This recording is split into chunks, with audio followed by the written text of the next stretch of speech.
Hello, I'm Professor Stuart MacDonald from Swansea University in the UK. I'm sorry that I can't be at the conference to present in person, but I'd like to thank the organising committee for giving me the opportunity to send this presentation. My title for today is Implementing the EU's Terrorist Content Online TCO Regulation. This regulation was signed in April 2021 and came into force on the 7th of April 2022. The reason for its creation was the feeling that tech companies' voluntary efforts to tackle terrorist content were insufficient. The European Commission stated that not all companies that were hosting such content had taken action, and those that had often not taken sufficiently robust action. The regulation applies to hosting service providers, HSPs. The key provisions include the power for competent authorities to issue removal orders. These require a HSP to remove specified items of content as soon as possible, and in any event within 1 hour. These orders can be cross-border, and systematic or persistent failure to comply with removal orders can lead to a fine of up to 4% of the company's global turnover. There is a duty on platforms that have been exposed to terrorist content to take specific measures to protect against further exploitation.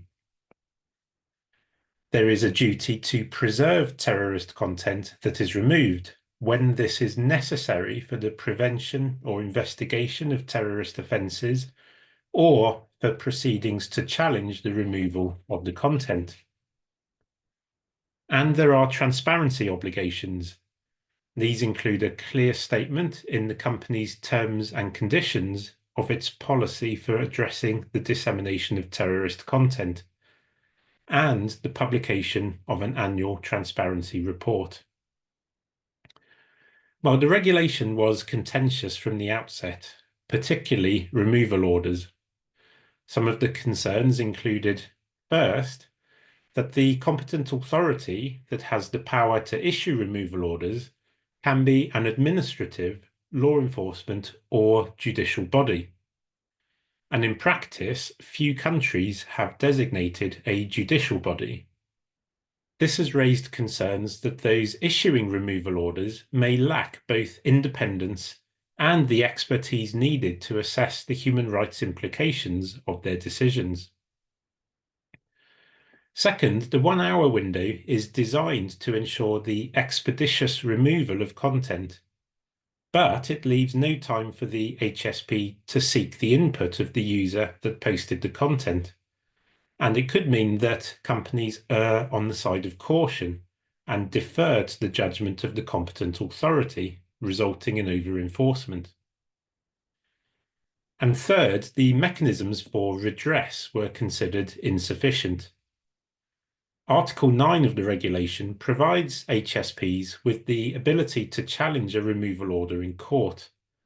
But in practice, this process could move slowly, during which time the content is likely to lose its currency. And experience in other online contexts suggests that users are unlikely to make much use of the appeals process. A further concern was the impact of the regulation on small and micro platforms, which is the focus of this presentation. Would small and micro platforms have the capacity and the resources to comply with the obligations imposed on them? Well, with the TCO regulation now being 2 years old, the aim of our study was to learn more about the perspectives and experiences of small and micro platforms. So we invited a total of 49 HSPs to take part in the study. The response rate was quite low, which is not terribly surprising given the limited resources and time pressure that small companies face.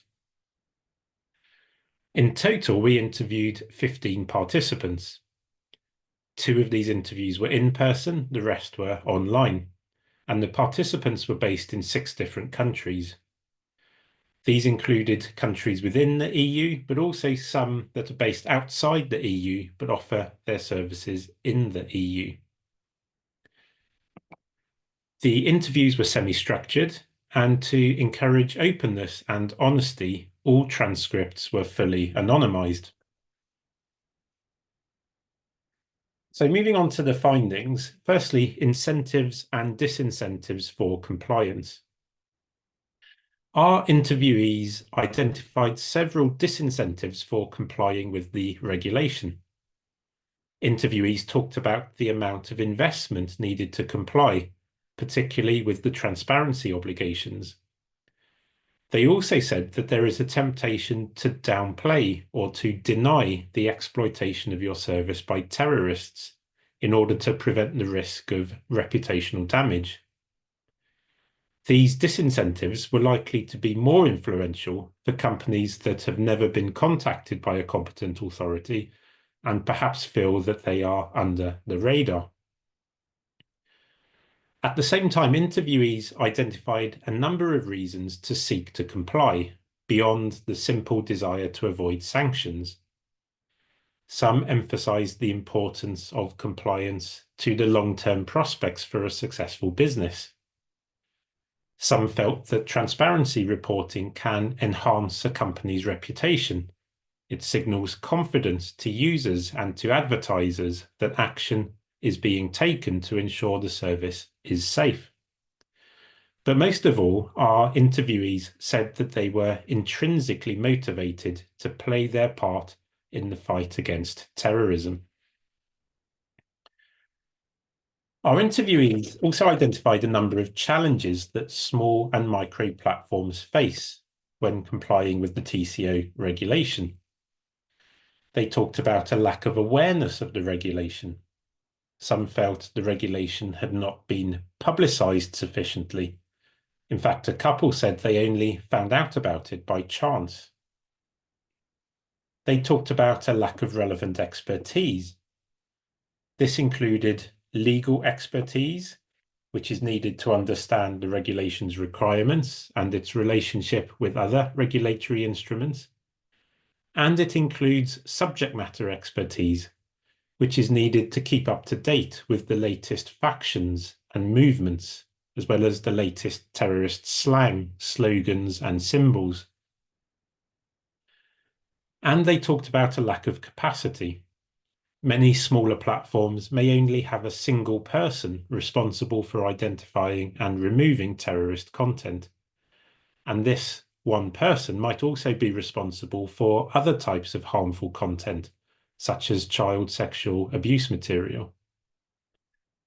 So according to our interviewees, these challenges make complying with the regulation, and in particular complying with the 1-hour removal window, very difficult.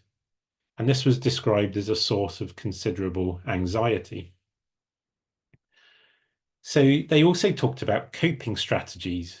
They described different strategies they had developed to cope with the demands of the regulation and of content moderation more generally. And there are 3 coping strategies in particular. The first was simply to ensure that someone is always available to deal with any removal order that might arrive.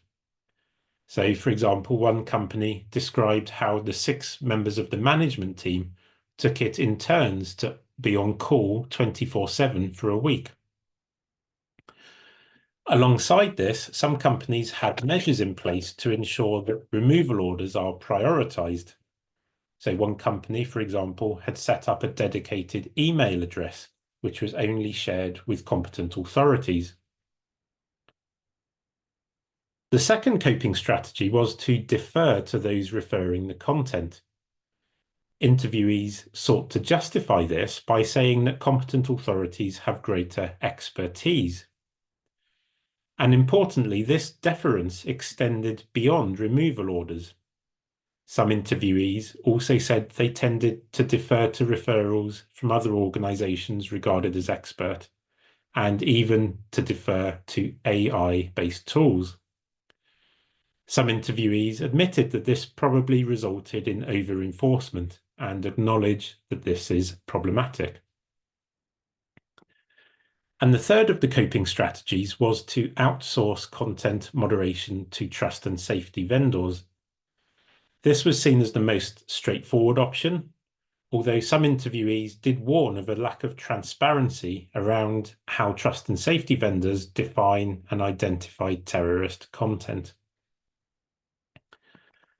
So to conclude, the findings I've outlined present a two-pronged challenge. First, there are companies like the ones we interviewed who are motivated to comply and are generally anxious about non-compliance.